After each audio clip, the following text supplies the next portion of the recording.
Welcome back to the Life Legacy Podcast. And as always, we are trying to bring the best guests to inspire you to upgrade the quality of your life. And today, this is going to be a unique guest situation. Sincerely, one of the most creative, insane entrepreneurs that I know, and I know him very well. A lot of people consider him like the next Steve Jobs. He he started his career at Vivint, and he was Rookie of the Year in Door to Door. And in 2 years, grew his permanent lighting company to over 8 million in revenue in only 2 years. And he is 21. There's a lot that we could talk about materialistically, but this is Gage Cummings, my little brother. And sincerely, don't know how this one's gonna go, but it's gonna be so interesting because he has such a unique mentality and mindset that has driven him to accomplish things that 21-year-olds just don't accomplish in their life. And he's figured out a way to really speed up his progression. And in the last 5 years, I've seen Gage progress as a human in so many aspects at such a fast rate. So, without further ado, I want to welcome my little brother, Gage Cummings, to the podcast. Thank you very much. First thing I will say is since you're my brother, you should know that I just turned 22 last month. But did happen. that's all right. Yeah, Let's keep it rolling. That's a good start, right? That is a good start. But thank you. Happy to be here. Yeah, and Gage, like I was saying, it's your life and your path that you've chosen is pretty unique and different. And your growing up has been a somewhat unique experience, and you've gone through a decent amount of hardship. Curious, what three moments in your life have made a pivotal change in who you are and why? I can list off the two biggest ones because I would say I have two that are much bigger than any other moments. I had two, like, the first one was when I first, like, I don't want to talk about like door to door too much, but when I first felt like I had kind of an overwhelming experience telling me that I should go do door to door for Vivint and did that. And then the second one was when it got me into the entrepreneurial world. The first time I went on a blitz with Vivint and it was fun. Like I was just there for like 2 or 3 days. When I went out there, I didn't even know that I was going to sell. Like I was a super spontaneous kid at the time. I just like did whatever my friends wanted to do. And they're like, "You want to go to California?" I was like, "Yeah, sure, let's go." And then we get there, some like 35-year-old, sales manager is like, "Hey, we're selling security systems." I'm like, "All right, let's do it." Oh well. So did that. Didn't think much of it. It was a lot of fun. But I didn't think much of it until I was driving home, and the kid that was my manager there, we were just driving home, and I had this super overwhelming experience. Like, I'm not necessarily religious. Like, I consider myself really spiritual, but I had this feeling that, like, in the church, people talk about it like the Holy Ghost. Like, super overwhelming. I just felt this energy that I call it kind of undeniable. Like I don't know why, and I like tried to make sure that it was real, and I just couldn't deny it. And it was like, you need to go do this. Like you need to devote everything to this. So that happened. Went and sold, and honestly, like I was fully bought in. I told every customer I sold there because I would always tell my customers, I'd say, "Hey, if you ever need anything, I'm your customer support. Just text me." They're like, "Well, what if you're not here?" And I would always tell them, "I'll be here for 5 to 10 years minimum." And I feel terrible because that didn't happen. But so like we got home, I developed kind of a workaholic syndrome, I feel like where we got home and everybody just, I don't know, everybody I knew, I was living in Orem, just wasn't doing anything. And I felt like Well, I back just up. couldn't Back up stand. a little bit. Okay.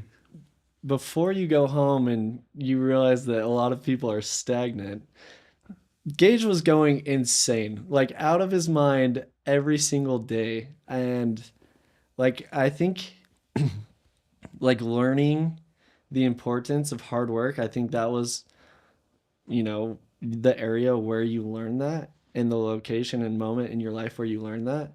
What took you from just being like a normal even salesperson to strive to such high excellence where you were the rookie of the year for a giant company?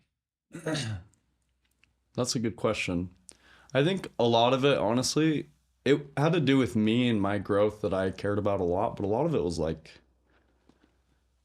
me and my boys on that team, like my car group, like it was family. Like it was everything to me. It was like you go out and you go and produce not for you, not for yourself, like you're producing for your family. And that was a big deal to me. Like I felt a lot of camaraderie about just being there for some of the people that weren't that successful. Like I felt like I was pretty good at it already. And then it was like I wasn't like trying to be a leader necessarily, but it was like I think I can help some of these like average to kind of weird kids that were on the team. It was like that was awesome to me. That was like everything to me. So it was like it was that and being a part of it, being a part of the family, like being that one person everybody could count on to produce every day consistently. That with just it started getting to the point where it was like, wait, I can get really good at this and dominate.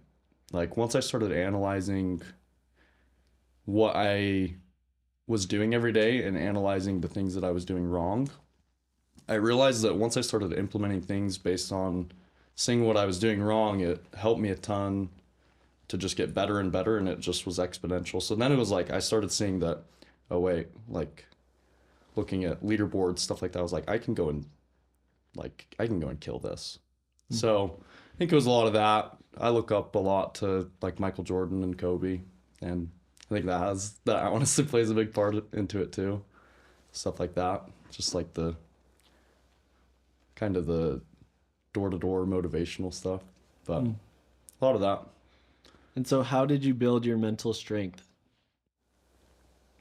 I think it was just repetition. Like you actually go work all the hours, but instead of working all the hours actually intentionally, if you do it intentionally, it's like if you're actually trying every single experience during a day that you're like giving absolutely everything, firing on all cylinders, like you will build this mental capacity to its limits. And I think it was just doing that over and over and over. It's like by every Saturday, it's like, dude, I can't even think anymore. Like this is just mush. I can't even think. I'd call my business partner now. I'd call him and be like, dude, I can't even think. I go up to a door and I'm like, I just am not even there. I'm not present anymore because I'm just not intentional anymore. So I think it's just repetition and consistently giving everything in every circumstance. Yeah. So for people, I think most people choose to not give the 110%. Like to someone who gives 80% or 70 in any area of their life, like what would you say to them? That's a good question. I would think like you do have to be inspired a little bit with what you're doing. Like for me, if I'm not inspired to do something, like it's hard for me to go 110%. But like in that situation, it was like when I first got into it, it was like I can go and build my success and it's fully based on me. So like if you're working at Taco Bell, it's like if I worked at Taco Bell, I couldn't give 110%. Like there's nothing inspiring about what you're doing. You're not building anything. You're not a part of anything special. So I think you do have to find something like that, honestly. because if you're giving 100% in like a normal job, I don't think you're really benefiting yourself in any way, shape, or form anyways. Yeah. But that's the beauty of like my passion is like I care so much about being able to provide an opportunity for the mass. Like I'd love to go to SoCal and just like give a bunch of people that are super average people like the best opportunity possible where they can actually just be successful based on their own inputs, because it's hard to find for young adults. Yeah, But definitely. cool success stories there. So kind of like your why a little bit is about bringing opportunity to people that not necessarily would have great opportunities in their life. Is that? Yeah, that's valid. Like I think one of my biggest flaws in what I do currently is like if there's a normal kid that comes into my organization and he's just like in it for himself, or like he'd be successful going and selling something else or anything like that, it's like I don't really care. Like I want to find it's bad because like for me it'd be really good if I like was super focused on going and finding high performance individuals. A player, yeah. But like I don't care to change those kids' lives. Like They'll be good off. they'll either be way. fine, right? So it's like I'd rather go find some kid that doesn't have anything going for him. Yeah. And try and change his life, which is stupid. Like it's not necessarily beneficial, but like that's what I care about. Well, it's important to you, so it's beneficial to you, and then those kids that wouldn't have the normal opportunities, because yeah, like as a leader, you typically go after the A players and you spend the time with them, right? Just in life. And but you're raising those maybe C plus and up or whatever to become A players, which I think one of the greatest strengths of any leader is helping other people become leaders. And so if you're helping people that never even had the vision that they could be a leader, that's powerful and impactful. Yeah. I want to go back a little bit. And so we'll paint a picture kind of what your childhood looked like. And then Gage has a very unique pathway with philanthropy in a weird way that's awesome. But we'll start like just paint a picture of what your childhood is, and then we'll talk about philanthropy, some of that spiritual stuff, and then your entrepreneurial journey currently and what you want. So yeah, paint us a picture of what your childhood was like. That's a good question, I guess. It was crazy growing up with you and the older brothers, 4 older brothers that were just insane. And then around I was 12, parents got divorced. Kind of veered off into doing my own thing because it was like you were going crazy in high school, like other brothers were doing whatever. Mom had too much on her plate, so like I kind of just got left alone a little bit. Not in like I didn't get abandoned or anything like that, but it was like just wasn't trying to be molded as much, I think. Yeah. But it was really beneficial that way. Like I became independent really quickly, and that helped me a ton in my future success, I think. But yeah. So when mom and dad got divorced, like what did that mean to you? Like how did that impact you? Obviously that sucked. It was a big change in my life, and I think I was just really confused. Just really confused at the time. Became pretty lost kid, probably. But I think you did pretty good. I think there was good from it. Like here's one of the big things I believe in is like, I don't know, I don't think the perfect family life is necessarily beneficial for somebody that is going to become ultra successful. Like if you want to be worth a couple million, 10, 20 million, like really good family structure is super beneficial for that. I don't think if you want to become like a billionaire, you really, I don't think that benefits you. Like, I think a decent amount of trauma can actually help you build character a ton to the point if you wanted to get to that level. But obviously, I don't think everybody should go for that level. Yeah. I'm not saying trauma is good, but there's good things that come out of trauma if you want to become ultra successful. It builds so much character. Like, I don't think I'd be anywhere that I'm not even close to where I want to be at now, but I don't think I would be here without it. Where do you imagine you'll be in 10 years? In what metric, or like my lifestyle, or what? Yeah, just paint a picture of what you imagine your life will be like in 10 years. 10 years, I think ideally it's like me and the people I consider brothers. You as well. My Thank real you. brothers too. But I have a very tight group of the people I call brothers, that I call my family, and be me and them just conquering the world, basically, like doing whatever seems enticing enough and monumental enough to go and achieve that. Yeah.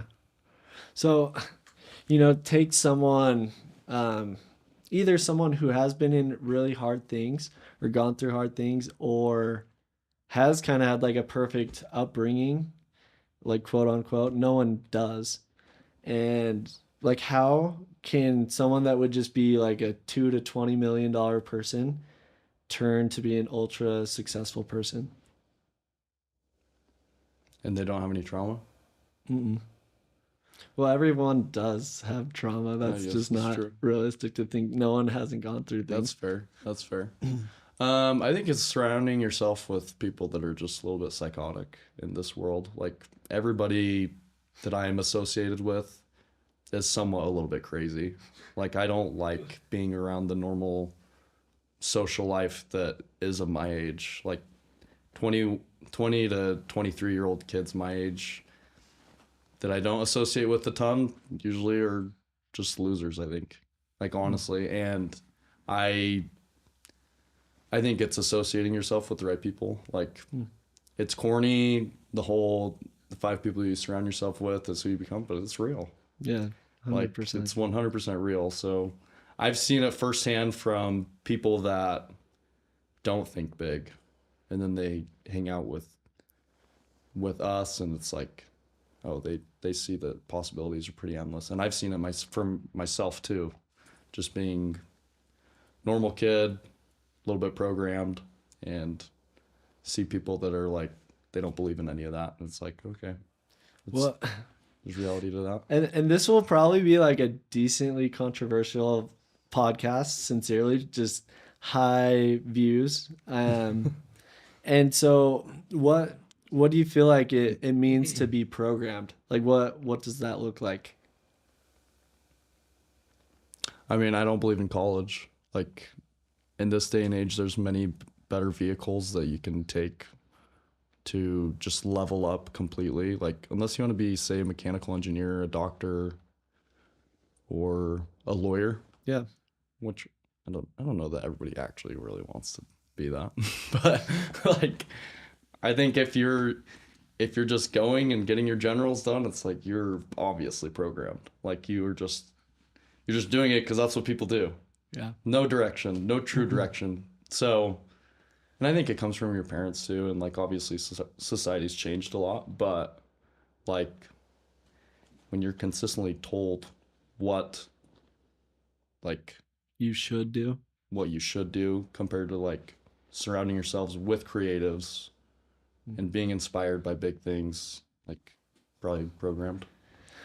Well, I think that's an important thing you said, is like people that don't have direction, and it's very rare, I think, to have someone in their 20s to like have a fulfilled why, like know what they're passionate about and what they're going to conquer for the next 10, 20 years.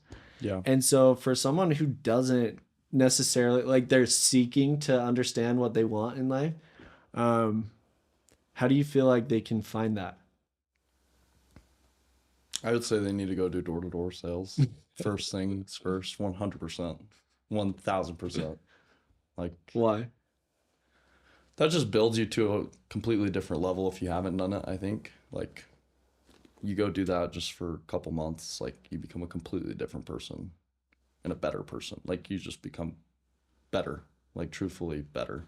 So I think that's a big part of it. And then, yeah, just surrounding yourself with people that are high value. Like you think about Rich Dad Poor Dad, like he saw two different lives. Did you just mention a book?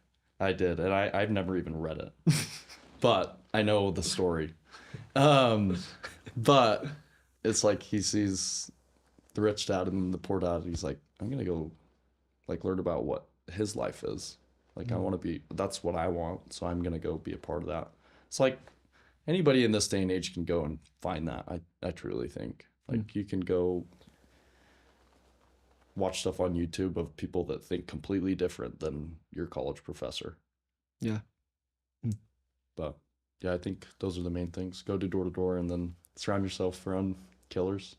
And then what trauma or trials have you gone through that you feel like have benefited your life, and how? I think like dad not being around was a good thing for me. Like I think and now I see it more as a good thing because it's like now I resonate with it. Like I can tell he was on a mission. But because I see him and then I see myself and I see the same things. It's like, okay, I can see he was just dialed. Like he was obsessed. Like Kobe Bryant's obsessed. Yeah. Like there's beauty to that because there's not a lot of people that are like that. Yeah. And so it's like, yeah, I think it probably sucked as a kid. But now looking back, it's like kind of had to learn on my own. One, two, I see it now. It's like, okay, he really was a killer. And I've got that in me, so now I know I have the confidence to be more successful too. Yeah. I definitely think our dad taught us that there really is no limitations of what we can accomplish. And we're definitely grateful for that. And so, what were the good things that you learned from dad? He was a giver. That's one thing that I care about. I mean, I think he was really similar to me in the sense of like, I want to go work and just build a bunch of crazy stuff that is like worth a lot of money. Like, I don't really care about it. Like, I just want to provide opportunity for people, and with money you can do that. Like, have you ever seen Peaky Blinders? Yeah. There's this one scene where he's so sad and he's paying his Who? like employees, Thomas Shelby, and he's like, "This is what I can give you for your hearts and your souls, for what you give me." And it's sad, but it's like there's some beauty to that, I think. But being able to just provide, being a provider, take care of the people you love. Yeah. No, I think that's super powerful. Yeah.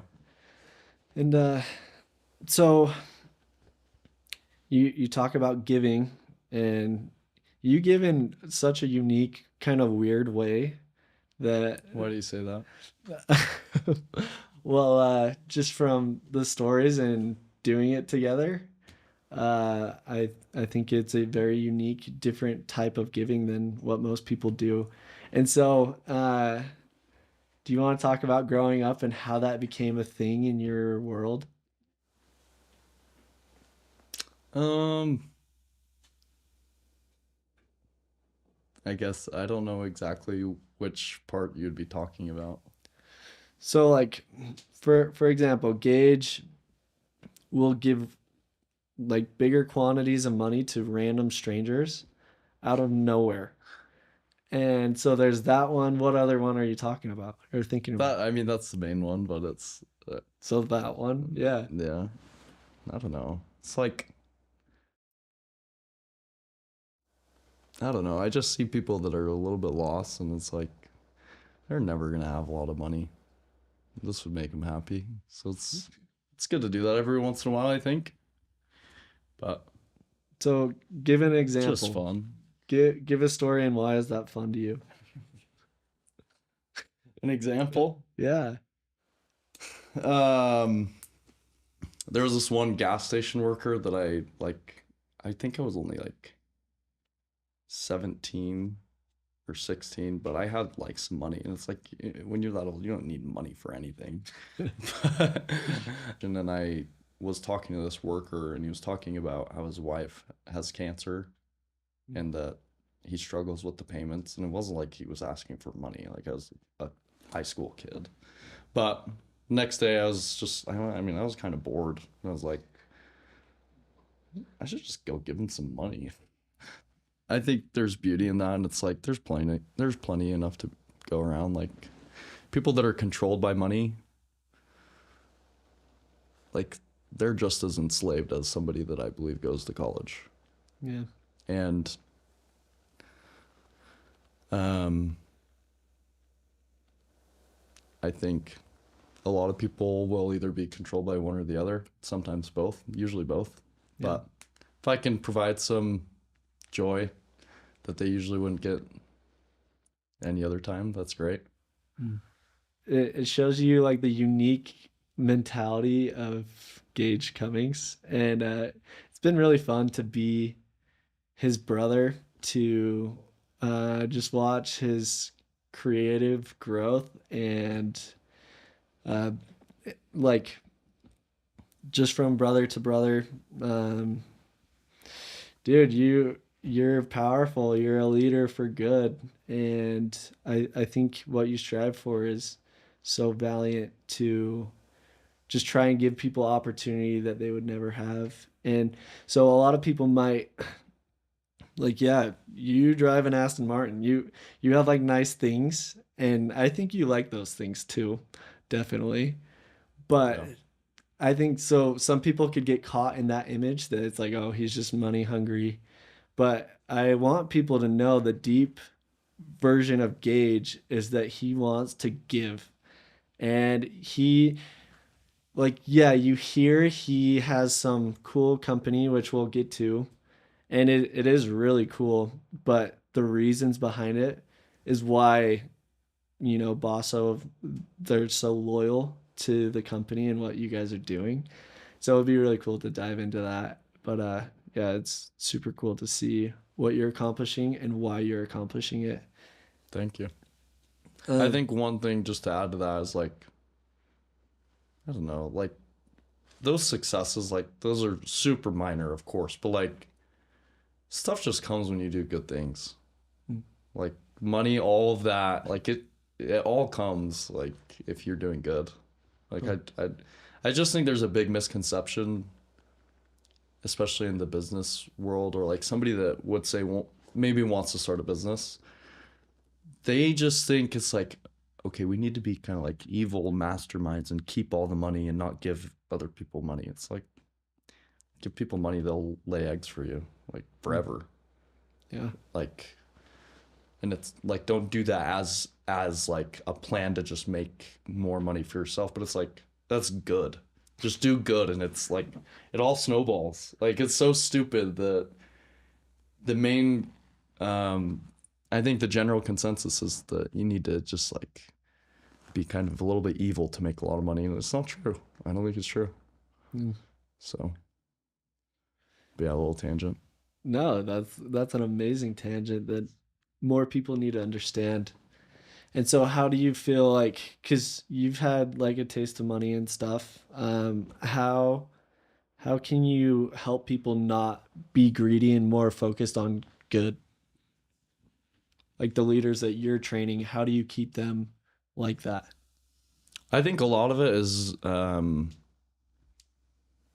making sure that they understand the vision of why this all happened, like why they're even in a place of being in the org that I'm in, is that it wasn't ever for money. Mm. Like money does come, and if you focus on helping people be more successful, like yeah, you get money because you manage people, whatever. But like if you really focus on those things, the output of the monetary success is higher always compared to if you're focusing on the money. Yeah.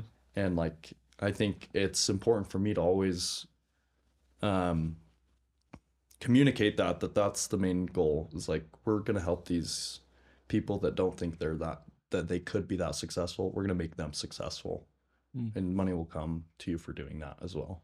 Yeah. So Just reiterating the vision, I yeah, guess, to make it short form.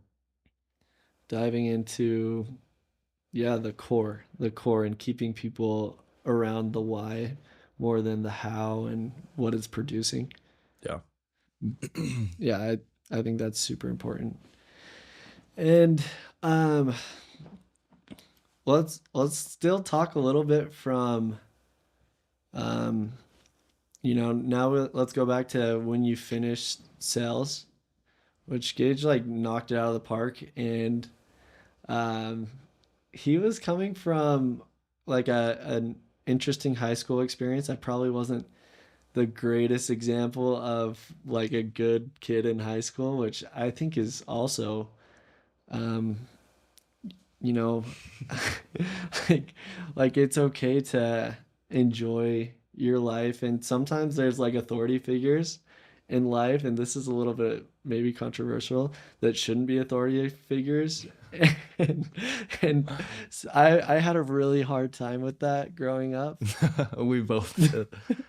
And um but yeah, just knowing the value of people and keeping that core of, yeah, people is the most important thing. And before we hit your entrepreneurial journey after Vivint, what do you think it takes to have a fulfilled life? Like what is, yeah, take us through what a fulfilled life looks like to you. To me, Yeah. I think a fulfilled life to me compared to most is very different. But to me, it's constant chaos. Like if there's not chaos in my life, I don't feel fulfilled at all. Like even if we're doing well, like if there's not things begging for my attention that absolutely need me to go provide value for, I'm just bored. Like I don't. You always talk to me about like learning about this, learning about that, just reading books about entrepreneurial. Like the reason I get so mad at that always is because like how do you not just have this fire in your heart that is taking you to wherever you want to go? Like I don't know. I just that's why I struggle with like reading books. Yeah. It's like I I just get bored. Like I need chaos in my life at all times to feel fulfilled. Like if you're going to bed and you don't feel like you've absolutely destroyed the day, like that's not fulfilling. I think that's honestly for everyone, but you can get Yeah. fulfillment other ways too. Yeah, now you're hitting on a point that it's like there's a lot of people that learn in different ways, and Gage is a complete doer and learn from all the failures and all the successes and keep growing from that. And then I also agree with that 100%. I think it's super important, but also I love seeing someone I want to be like in 20 years and learning how they achieved that and got to that point. And that's my favorite way of learning, is just going to the top people and learning from their experience and their gems of knowledge. And so like books, that's included with highly successful people, um, amazing entrepreneurs all Mm-hmm. over. I love talking with those people, and that's how I love to learn. Mm-hmm. And then, of course, you'll never be successful without doing. So, doing is so important. But I like to do after I've crafted a little bit of a plan. Even if the plan doesn't go perfect, I feel like strategically you are more likely to achieve what you want to achieve when you've laid out a couple ideas of how you would get there from high expertise telling you how they got there, where you're trying to get there as well. I don't know if that makes sense. Yeah. But What's your thought on just doing in like why screw books and I don't think screw mentors books. It's or just courses? or courses. It's just me. Like Mm. I struggle to learn without failure. I love to learn by complete failure. Like you listed our revenues. That first year we did a couple $1,000,000. I didn't keep $1. Like I didn't keep any of it.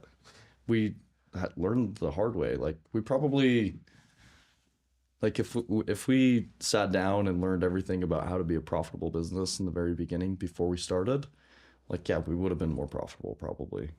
But we wouldn't have gotten to the heights that we got to. Because I am the complete opposite where it's like, I'm gonna figure it out later. Like, let's just go sell. Let's go sell. We'll figure out fulfillment, figure out everything else later.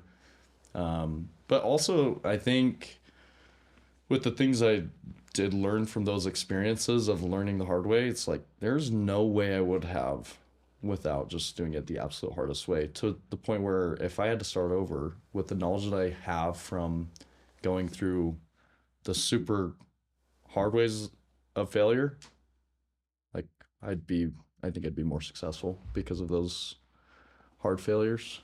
I like that. I think that's valid. It's definitely harder and almost stupider in a way, but long term potentially not. Yeah.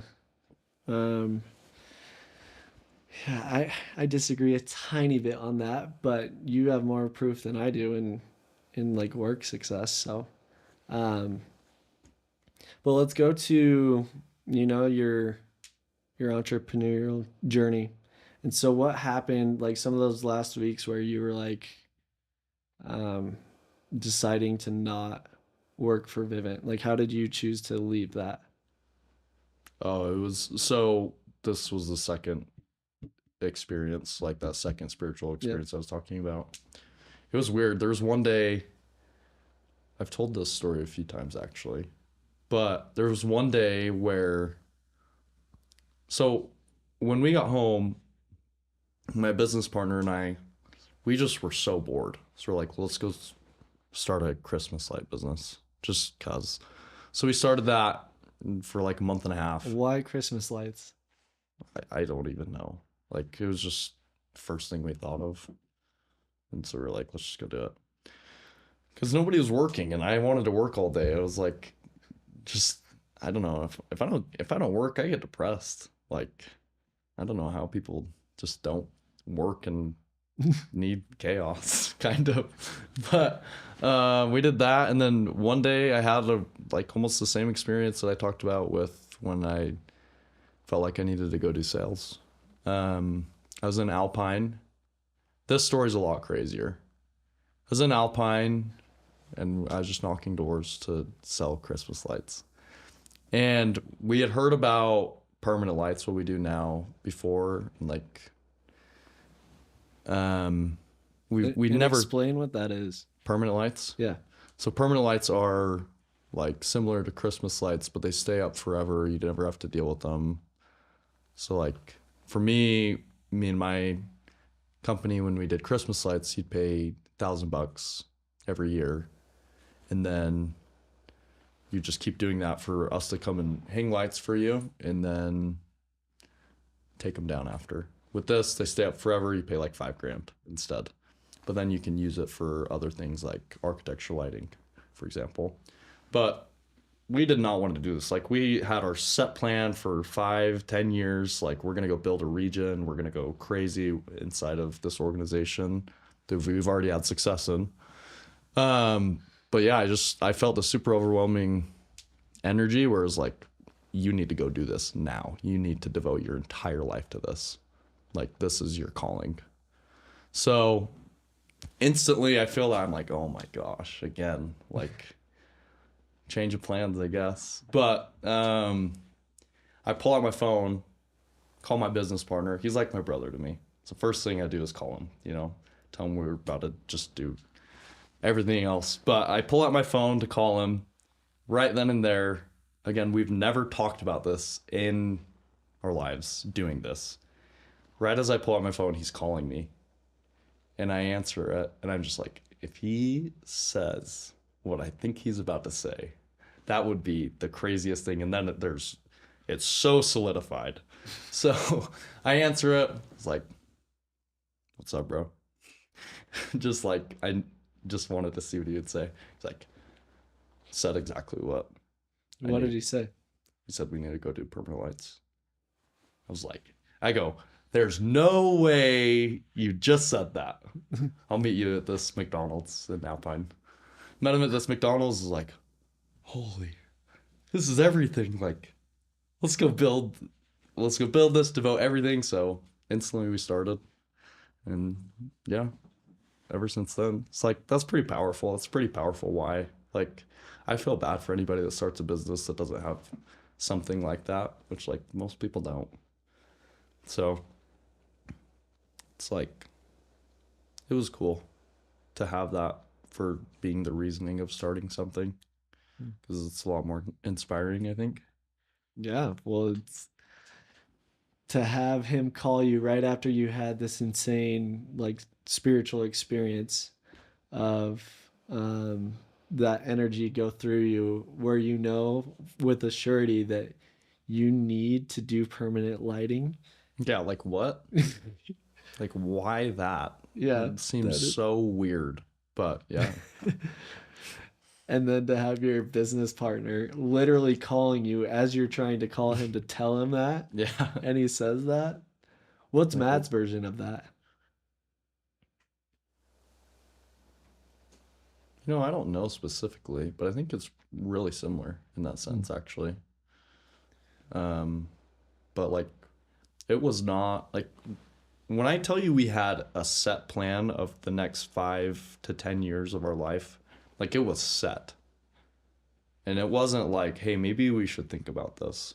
It was both of us, hey, screw everything.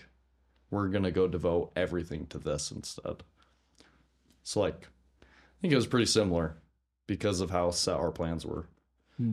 So, And to like someone, like I think a big factor that people would like to hear on this, you've figured out how to, go from zero to really high in revenue and make an awesome business. There's a lot of people that want to start businesses and they even might have a why that's powerful to push them to start the business. What advice would you tell them from ground zero to get anywhere? What's fearless. Be fearless. It's the biggest thing. Everybody's controlled by fear. Same reason people are controlled by money. Same people, I think people are programmed. It's fear. Hmm. People are so scared. Like, I was talking to one of my boys that wanted to start something, and he's like telling me what he's worried about. It's all fear. It's like all about like how he might be perceived if it doesn't work. It's like, are you kidding me? That's a joke to me. So I think you have to be fearless. And that's where I think you learn a lot in door to door. It's like you have to be fearless because sometimes like you gotta get a little bit uncomfortable. And like when you try and say, I want your money, like, do you have your credit card on you? Like that's not a comfortable thing to say. Like you don't say that obviously, but it's like it's the same point That's across. what you're getting at. Yeah. So it's like I think being fearless trumps almost anything for Yeah. starting something. Curious, what fears do you have?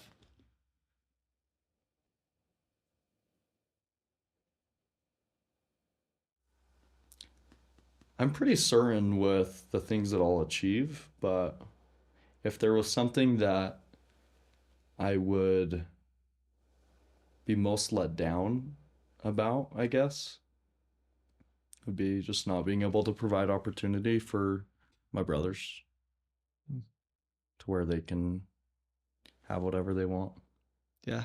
have the lifestyle that they want. I don't expect anybody that comes with me to like want to do what I want to do at all. I just want to be able to give them whatever they want. Yeah. So, Also, something about Gage is I don't think I've ever met a human that dislikes Gage. And uh he just gave a look like, yeah, there might be a couple. Yeah, yeah. But yeah, Gage has a way with people where he does find a way to provide value to what they want. And I think he's insanely good at that. And because a big thing is you've figured out how to get a core group. And with having a core group, you have a lot of people that really admire you. Like I think a lot of people struggle right now with just having friends and even getting those 5 people. How would you help someone get friends? Get friends. I don't know. Be a grateful person. Usually that's the question to any problem you have. Be more grateful. Things come when you're grateful. Mm. It's like a thing with God. God will tell you what to do if you're grateful. Like Mm. if you're a servant, you do what you're supposed to do every day. Just go do the main things that are important to do as just a regular everyday person and be grateful. All stuff like that that are just little stupid things, I think. Not stupid, but it's kind of a little thing. Like that stuff just comes. Yeah. So be grateful. It's like that's like the biggest thing I consistently will struggle with. Like not struggle with, but it's the consistent answer. Like any problem I always have. To be grateful. Yeah, like I'll go through a problem where it's like I'm still struggling with this. It's been like days, sometimes even weeks. And it's like, well, what were the things that I struggled for that long with before? And it's the same thing every time. Be grateful. Mm. Like think about what this world is and what. Like I'm a kid that grew up in Farmington, Utah. I live in Salt Lake, Utah. Like, there's a lot worse going on. Mm. So, yeah, be grateful. So be mindful of what you have.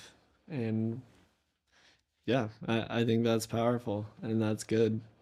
And you know, like I want to talk about the fear a little bit more too. For example, when you were leaving Vivint to go start another company, you had so many people telling you that you were like quote unquote dumb to leave Vivint because he was going to make a lot more money the next couple of years and all that. And like even family members would be like, do not go start a Christmas light company right now. That is so funny. It's and true. and with both of us, we had more naysayers than believers in what Yeah. we were doing. And so I think that's normal. If you're doing anything that can be impactful and bigger and people can't see that vision yet, there will be a lot of people that push back on your idea. For someone wanting to start a company and they have some naysayers in their life, how do you feel like is a good way to react to that? Be fearless. I think is the same thing. Like when that was happening to me, I remember it vividly in Costa Rica. Like I was chilling. Like had a good amount of money, had nothing going wrong. But like that had happened just previously, like that calling. Hmm. And like I just remember I started telling people, and people were like, so just ostracizing me. It's like, why would you go do that? Like you have such a perfect opportunity, which is like, yeah, but like, is it really? It wasn't like I had to question it because it was like, you have to do this. You have to do it. This is my issue with trying to help people in entrepreneurship. Is like these moments I've had are so in your face that I couldn't deny them to like have to even question it. Like I would have to jump off the cliff immediately because of the feelings I felt to do it. Mm. But yeah, be fearless. Be fearless. Like the people that truly, I don't know, you for example, you didn't tell me to, like you were on board. You're my brother. Like you were just you were just supportive. Mm. It's like I think the people that try and change the direction of your life, whether you do one thing or the other, as long as it's like not becoming a drug addict, it's like the people that truly love you. I think the best way of them loving you is just supporting whatever it is you're gonna go do. I agree. Yeah. Um, especially, I don't know it's so hard to give someone advice when when you're not in their shoes at all. And to Yeah, come in with, your life experience and say, like, this would be better for your life, like, that is left to God to do, you know? yeah, I think there's people like you where I can ask you what's some advice that would be helpful to people, but to tell them what to do that's not our purpose. That's kind of left to God, and that's the beauty of agency, where you you get to do whatever you want in life, where you can start, a Christmas lighting company and have it, level up and go to really big things. Um, you talked a little bit about uh, dad and him on his mission. So, like, walk me through kind of a harder time, but um, the day that dad passed away, um, talk about that from your perspective. I think the first thing that came to my mind when you said that was like one of my brothers, as I call him. I was living with him, same apartment, same room even. This was like right when business was starting. This was like we're living in like Murray in a shit apartment. Like just so bad. But like it was me and him living there. Like got the call. Like, oh geez, this right now? Like what? What was the call? Just that my father had passed away. So it was like Who called you? you. I did not tell you that he Well, passed. you basically told me. You said I think something really really bad with dad just happened. Hmm. Like, all right, he just died. Just because like I don't know, it was potentially something that I thought would happen. I actually don't know why, but a few months before I used to always think that he was going to die. But I got that call and it was like it sucked obviously, but the first thing that I thought of when you said that was like when I was with that friend of mine and he works with me now and like he's one of my best friends and consider him a brother and he was just there like he could tell something was going on and I could just feel his support and it's like you need your brothers, bro. Like you need your brothers. Like if you brotherhood is just the foundation of any great thing, I think, and going through any hardship. And that was a beautiful thing to have when that happened.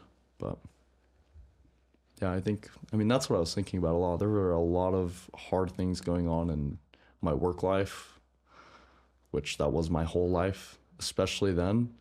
Um, and like, regardless of those really hard things, like, when I say hard things, like, things are about to fall apart, things, like everything. But I could As in, still, like, bankrupt, or as or in like, we're going to company? run out of money, or like, there's a lot of issues with customers. And all of those boys that I consider my boys were all working with me at the time and like they were impacted from that too. Like poorly. But like they were just there. They were there for me. And that was a beautiful thing to have because that's just so much more than business, whatever. It's like you have your brothers that are there to support you. Yeah. And so, like, grief, that's a real thing. What has helped you, like, deal with losing a father? I mean, this is controversial, but like I hate the way grief is talked about. It's like, okay, somebody died. Is there a chance of him coming back to life? No. So it's like yeah, take your time with your family, take care of your family, whatever, but it's like other than that, like get back to life and actually prove to those people that just passed that you are like for me, dad died and it's like okay, it's kind of an opportunity to prove to him like he's watching. Like it's a time for me to prove that I was worth it. All the stuff that he went through to be my father, it was worth it. Mm. And like you showed me, I remember like our whole lineage and we've got kings and queens. It's like what do they go through? It's like somebody dies. It's like what do you think they did when somebody died? It's not like they just sat down and died with them. Not realistically died, but in life, like you have to get back to life and do big things, be great. So that's my take on grief, and I know people will hate that. No, I think there's totally every time I go to the gym, there's typically like 1 or 2 reps where I wear my dad's gym gloves actually, and they look so stupid. Those But are so ugly. yeah, they're really bad. But I wear them because when I want a harder rep, I I like see dad Yeah, for a second, and it's like it literally will give me 2 or 3 more reps. so good. Yeah, It's so cool. yeah, it is cool. Like this shit sucks, but it's like uh, when you're going through hard stuff, that's when you see it. Yeah, That's when you see it as like almost like yeah, obviously it sucks, but there's beauty of it. so much 100%. beauty. It's like hardest times I've ever been through. Like he's there. Yeah, He's watching. Like I'm with him. He's like if I feel myself like really struggling in work or whatever, but I'm really pushing, like that's when he'll come out and be like, "Yo, you're good. You're good, bro. Like keep going." Which is pretty beautiful, I think. yeah. Any specific moments where you felt dad like hardcore? Yeah. This last year I went and I was knocking doors with my company and like for the whole summer I didn't, but there was this one competition where me and Matt both went and knocked with the team for 2 weeks. And there's this one Saturday where I had given everything for a whole week and I just was struggling to be present and being present with doing that is really important. And I was listening to the song Doses and Mimosas. Oh my gosh. I know it's so gay, but like I used to always tell dad that. I've been in the car with you once when we were in St. George. Dad was kind of struggling with something and I played that song and I was like, "Dad, this is your song." And that song played and I was like, "Damn, I feel you, Dad." Like Mm. and he just I felt that comforting support of like there's a story that Kobe tells. It's so cool because he's like his dad tells him whether you score 0 or you score 60, I love you no matter what. And like when I first heard that, I was like, I don't love that, like a father saying that. But then he was like, but that gave me all the confidence in the world to fail. Mm. And that's what I really like about that. And that's kind of what I felt in that moment, I would say. Mm. No matter what happens, like you're good. I love you. Dude, that's powerful. That's cool. Yeah. And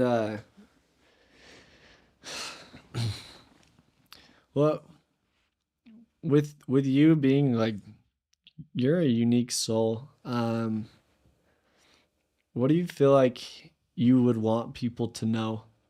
Like if you could help people figure something out, what would you want to teach them?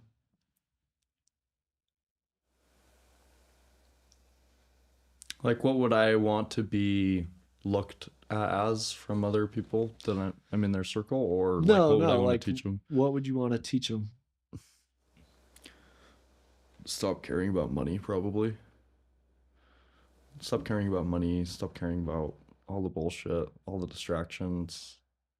Just like care about your people. Go do big things with your people. Hmm. That's all that matters, I think. Huh. Go do monumental things. Don't be a loser. So give me an example of a monumental thing that you want to do. When I say monumental thing, Because that can sound so different to so many people. And I think it'd just be fun to hear yours. I mean, to me, monumental is like even just providing an opportunity where I can go make an average person $1 million in a year somehow. Yeah. Whether that's with a partnership or whether that's within my company, that's monumental to me. Yeah. Like But that's and everything to me. that's So interesting like because that might not seem monumental, but to me that's what's that's everything to me. It's yeah. everything. It's really funny because you're like, do not care about money. But then to But I know you, people do. So it's like, okay, well, let's give them some. So they it's can like, stop caring about it yeah. and So just you, focus on being present, be with their people they love. Like, yeah. yeah. Well, cool, man. Is there anything you want to talk about before we end?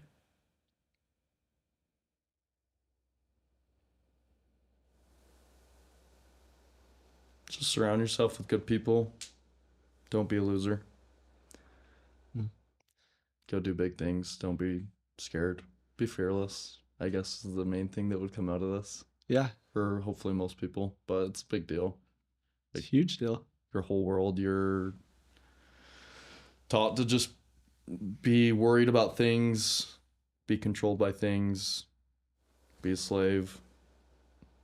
You know, Kanye one time said, and I love this. Bringing Kanye here. Yeah, Right now? Kanye is everything to me. Kanye is one of my biggest inspirations. Because here's what I'll say first. He said, you couldn't pay a creator any amount of money to not create. And to be a creator, you've got to be fearless. But the thing I was going to say he said first was, I think he said 400 years later, we buy in our own chains. And What does that mean to you? like slave chains. It's the modern day slavery.